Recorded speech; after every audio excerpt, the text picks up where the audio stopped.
Good morning everyone. चलिए, स्वागत है आप लोगों का फिर से मैथ्स की क्लास में। हम लोग पढ़ रहे हैं व्यंजकों का गुणनफल एवं सर्वसमीका। हम लोग दो प्रकार की सर्वसमीका पढ़ चुके हैं, जो कि एक a प्लस बी का whole square is equal to a square plus 2ab plus B square है। ठीक। दूसरी आपके पास a माइनस बी का whole square is equal to a square minus 2ab plus B square है। ये इस दो प्रकार की सर्वसमीका हम लोग पढ़ चुके हैं। अब तीसरे प्रकार की सर्वसमीका बेटा क्या है, जो हम लोग अब पढ़ेंगे, a plus B into A minus b बराबर a square minus b square. अब फिर से मैं पूछना चाहूंगा कि सर्वसमीका क्या होता है और समीकरण क्या होता है। बहुत इंपॉर्टेंट है, बहुत महत्वपूर्ण है। अब बिल्कुल बातें करना बंद कर दो। ठीक, चलिए, सर्वसमीका क्या होता है?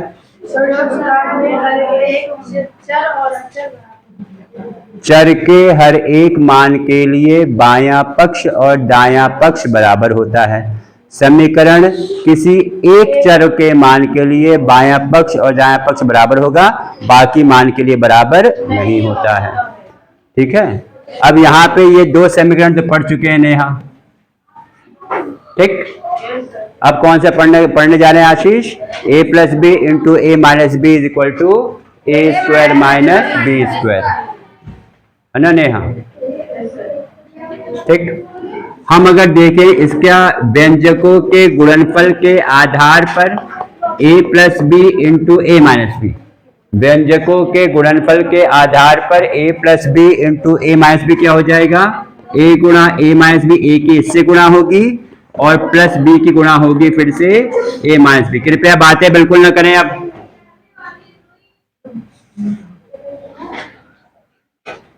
तो कितना हो जाएगा? a गुणा ए स्क्वायर, ये minus a b plus B into a plus b a minus b square a square. अब हम इसको ए बी और बी ए को भी हम ए बी लिख सकते हैं। तो हम कह सकते हैं ये दोनों कैसे हो जाएंगे? सजातीय पद, ये दोनों कैंसिल हो जाएंगे।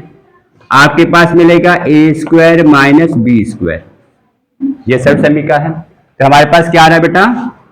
a plus B into A minus b is equal to a square minus b square. जैसा कि मैंने बताया है कि ये चर के प्रत्येक मान के लिए बायां पक्ष और दायां पक्ष बराबर होता है। चाहो तो इसको आप चेक कर सकते हो। a का मान 4 रख लो, b का मान 1 रख लेते हैं।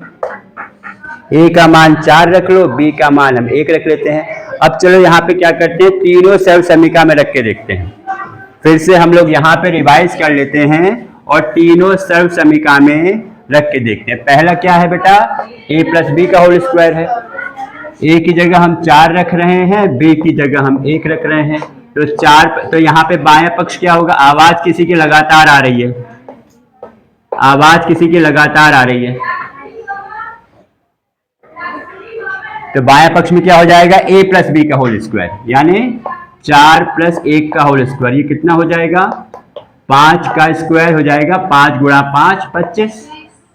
अब अगर मैं दायां पक्ष निकालूंगा तो क्या हो जाएगा? दाएं पक्ष में क्या है? A square plus 2ab plus B square. A की जगह हमको 4 रखना है और बी की जगह हमें कितना रखना है बेटा? 1 रखना है। तो 4 का स्क्वायर 16 हो जाता है। 2 गुणा 4 8, 8 गुणा 8 1 प्लस 1 का स्क्वायर 1। आप ऐड करोगे ये भी आपके पास 25 आ जाएगा। तो हम कह सकते हैं a प्लस बी का whole square is equal to a square plus 2ab plus B square में a की वैल्यू 4 और b की वैल्यू 1 रखने पर बायां पक्ष और दायां पक्ष बराबर आ रहा है।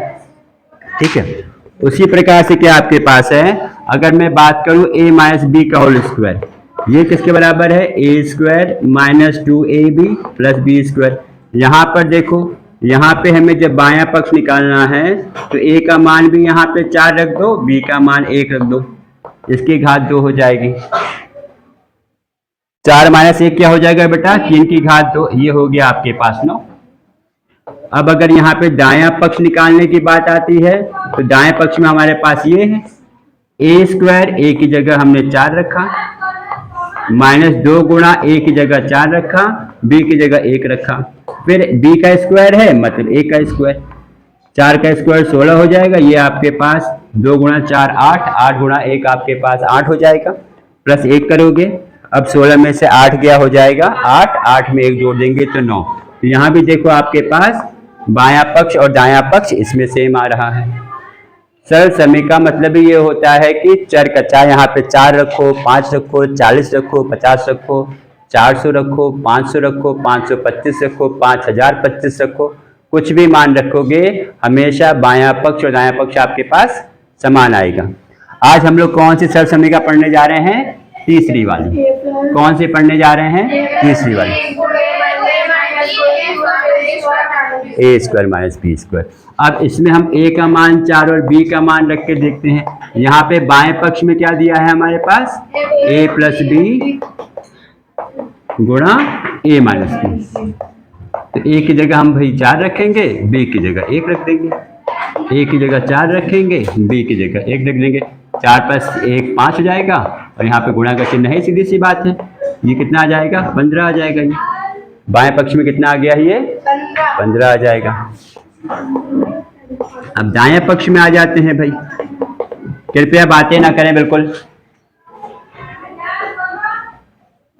यहाँ पे क्या आएगा?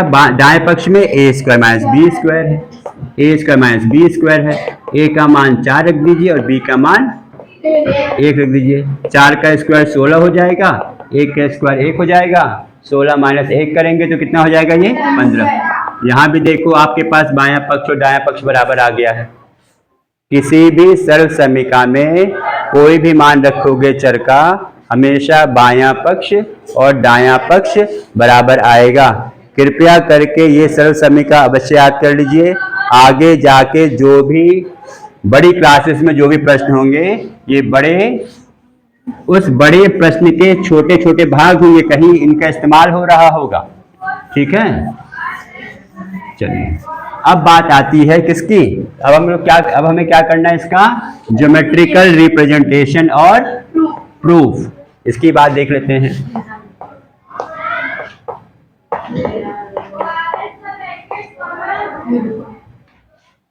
मात्र देखो सही,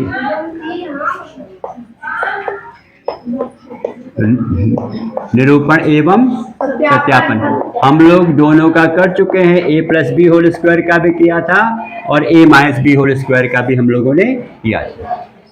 ठीक है, सही से बैठे नहीं पा रही हो।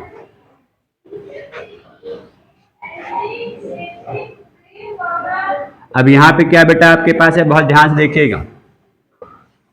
जो कि हम बाकी दोनों में हमने क्या किया था? पहले ए का स्क्वायर बनाया था, ए का वर्ग बनाया था। ये तो क्या था हम लोगों ने? इसको कर दो नामकरण ए बी सी और डी। फिर हमने क्या किया था भाई? हमने बी की एक पट्टी काट ली थी। ये तो क्या था हम लोगों ने? बी की हमने यहाँ पे एक पट्टी काट ली थी। अब देखो इसमें इसकी लेंथ क्या है? बी है, सही है। हमें क्या चाहिए? ए प्लस बी गुणा ए माइनस बी, ए प्लस बी गुणा ए माइनस बी। यानी हम ये कह सकते हैं हमें आयत चाहिए जिसका लंबाई ए प्लस बी हो और चौड़ाई ए माइनस बी हो। आराम से लिखो, ठीक है। ये हो गया है, तो इसका ये कितना हो जाएगा बेटा? ए माइनस बी। बिल्कुल आराम से शांति से देखिए, बिल्कुल। बाकी लोग क्या दिक्कत है? हर्ष, कोई समस्या है? ठीक है। अब इसमें क्या हो गया है? हम अगर कह दे, अगर इसकी विड्थ बी है, इसको कह दो m। अब यहां से देखा जाए तो हम ये कह सकते हैं अगर इसकी चौड़ाई भी b है बेटा, ठीक है, तो m इसको कह दो h i। हम कह सकते हैं m h i c एक वर्ग है, m h i c एक वर्ग है। एक क्या है? ये वर्ग, जिसकी भुजा कितनी है? भुजा कितनी है? d। यानी इसका क्षेत्रफल कितना होगा? भुजा की घात 2, पढ़ा है हम लोगों ने। वर्ग का क्षेत्रफल भुजा की घात 2 है, तो MHIC का वर्ग हो जाएगा b की घात 2। कितना हो जाएगा? b की घात 2। हमने अभी इसमें क्या कहा है बेटा? हमें क्या चाहिए? हमें एक आयत बनाना है जिसकी लंबाई a प्लस बी हो और चौड़ाई क्या हो? a minus b. तो हमारे पास a माइनस बी का तो दिख रहा है बेटा, a माइनस बी का तो बन गया है। अब इसमें a प्लस बी कैसे बनाएंगे? देखो देखो, अगर मैं इतनी पट्टी काट, कितनी पट्टी काट के यहां पे आप कर दो, ये हो गया MHI, यहां पे हम कह दे E कह देते हैं, चलो इसको। ये आपके पास क्या है? E है। इसमें क्या है? इतनी पट्टी काट के, इसमें इसकी क्या लंबाई है? ये a माइनस बी ही तो है यहाँ पे, कि पूरा ये आपके पास a था, ये आपके पास b है, इसकी लंबाई a माइनस बी है, जो कि इसी के बराबर है, जो कि इसी के बराबर है। इसकी विड्थ b है, तो ये वाली पट्टी काट के हम लोग क्या कर दे रहे हैं? इसको वहां पे हम लोग जोड़ दे रहे हैं। कहां जोड़ दे रहे हैं? इसमें जोड़ दे रहे हैं।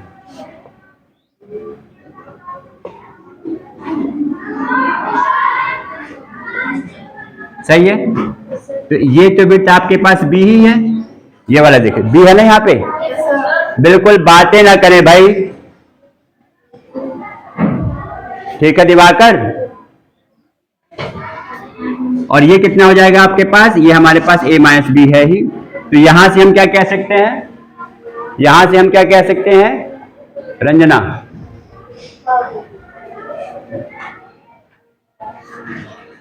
क्या कह सकते हैं? इसकी लंबाई हो गया है a प्लस बी। इसकी लंबाई क्या हो? अब दिख रही है a प्लस बी यहाँ पे, है ना? इसकी चौड़ाई क्या हो जाएगी? तो यहाँ पे इसका नामकरण कर दो, यहाँ पे कह दो भाई कि तुम P हो, तुम Q हो, तो हम ये कह सकते हैं आयत, आयत PBMQ, PBMQ का क्षेत्रफल क्या हो जाएगा? अगर ये आयत है बेटा, तो क्षेत्रफल हो जाएगा लंबाई गुणे चौड़ाई, लंबाई गुणे चौड़ाई। लंबाई कितनी है? a plus b. लंबाई कितनी है? a plus b. चौड़ाई कितनी है? a minus b. चौड़ाई कितनी है? a माइनस बी है। चलो ठीक है।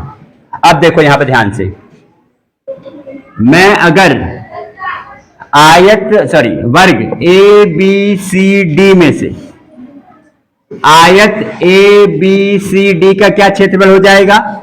ये अब आयत नहीं वर्ग है, वर्ग a b c d का क्षेत्रफल, भुजा कितनी है? a स्क्वायर हो जाएगा। फिर कह दे वर्ग इधर MHIC, क्या कह रहे हैं? MHIC का क्षेत्रफल क्या है? b square. सही है?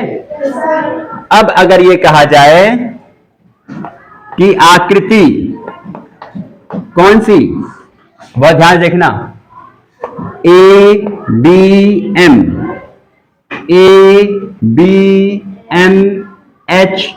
HID, फिर से ABMHID, इसका क्षेत्रफल किसके बराबर हो जाएगा? कह सकते हैं ABCD का क्षेत्रफल माइनस MHIC का क्षेत्रफल। सही है भाई? हम कह रहे हैं आपसे इसका क्षेत्रफल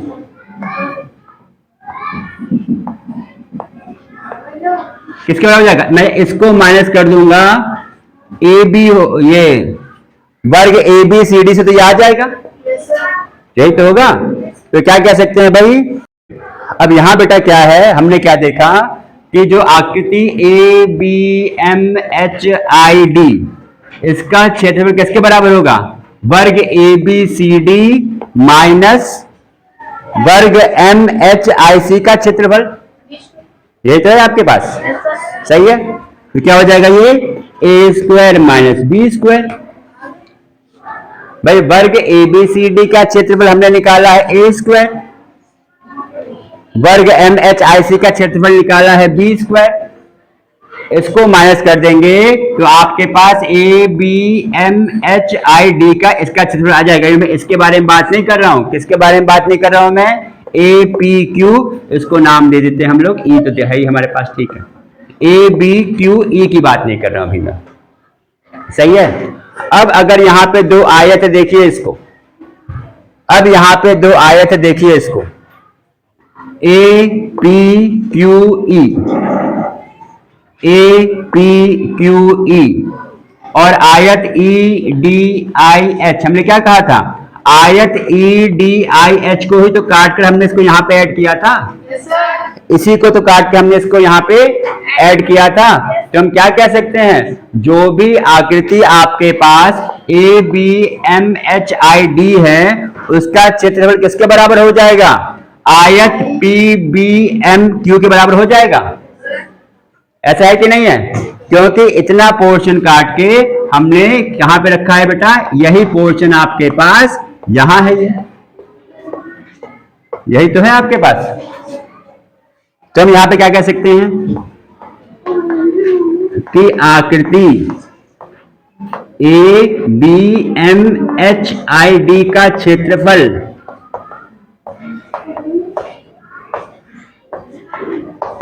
किसके बराबर है? आयत पी बी एम क्यू के क्षेत्रफल के बराबर है। और हम कह सकते हैं क्या कि इस आकृति का क्षेत्रफल हमने क्या निकाला है? A square minus b square निकाला है। इसका क्षेत्रफल आयत पी बी एम क्यू के क्षेत्रफल को हमने क्या कहा है? ए प्लस बी इंटू ए माइनस बी कहा है हमने इसको। यही आपके पास सूत्र है, यही आपके पास सर्वसमीका है, ठीक है। अब इस पर ही आधारित प्रश्न करने हैं। घर जाके फिर से देख लीजिएगा, फिर से पढ़ लीजिएगा। आपको a प्लस बी की घात 2, a माइनस बी की घात 2 और a square minus b square का आपको बीजीय व्यंजक के माध्यम से प्रूफ और ज्योमेट्रिकल रिप्रेजेंटेशन एंड प्रूफ भी इसका बता दिया गया है। अब यहाँ एक बहुत इंपॉर्टेंट ध्यान देने वाली बात है, जो मुझे पूरा विश्वास है बच्चे बताने के बाद भी गलती करते हैं। बहुत इंपॉर्टेंट बात है। देखो यहाँ पे हमने जब a का मान 4 रखा है और b का मान 1 रखा है, ऐसा है, तो a माइनस बी स्क्वायर का क्या मान आएगा बेटा? 4 माइनस 1 की घात 2, 3 की घात 2 कितना आ रहा है? 9 आ रहा है, सही है। अब इसी का हम अगर मान रखें a square minus b square में, तो 4 की घात 2 माइनस 1 की घात 2 कितना आएगा? ये 16 माइनस 1 15 आ रहा है, ऐसा है। तो मैं यहां पे क्या कहना चाह रहा हूं? मैं ये कहना चाह रहा हूं a माइनस बी की घात 2 ये a square minus b square के बराबर नहीं है। ये दिखा दिया मैंने, यहां पे फिर से देख लेते हैं इसको। a का मान 4, b का मान 1 जब हमने रखा है a माइनस बी स्क्वायर में, तो मान आ रहा है 9, सही है। और जब मैंने a का मान 4, b का मान 1 रखा है a square minus b square में, तो मान आ रहा है 15। मतलब a minus b square is not equal to a square minus b square. बहुत इंपॉर्टेंट है और बहुत बच्चे इसमें गलती करते हैं, बहुत इंपॉर्टेंट है और बहुत बच्चे इसमें मिस्टेक करते हैं। आप लोगों को बहुत ध्यान देना है और तीनों सर्वसमीका सबको याद होनी चाहिए। तीनों सर्वसमीका सबको याद होनी चाहिए। फिर अगले वीडियो में हम लोग प्रश्न इसी पर आधारित और प्रश्न करेंगे। ठीक है, घर जाइएगा, आराम से पढ़िएगा, फिर से आप करिएगा, रिवाइज करिएगा, और तीनों सर्वसमिका कल मैं पूछूंगा। याद है, कुछ बच्चों को तो याद है और बाकी बच्चों को आज याद कर लेनी है। फिर हम लोग मिलेंगे अगले वीडियो में, अगले टॉपिक में। धन्यवाद।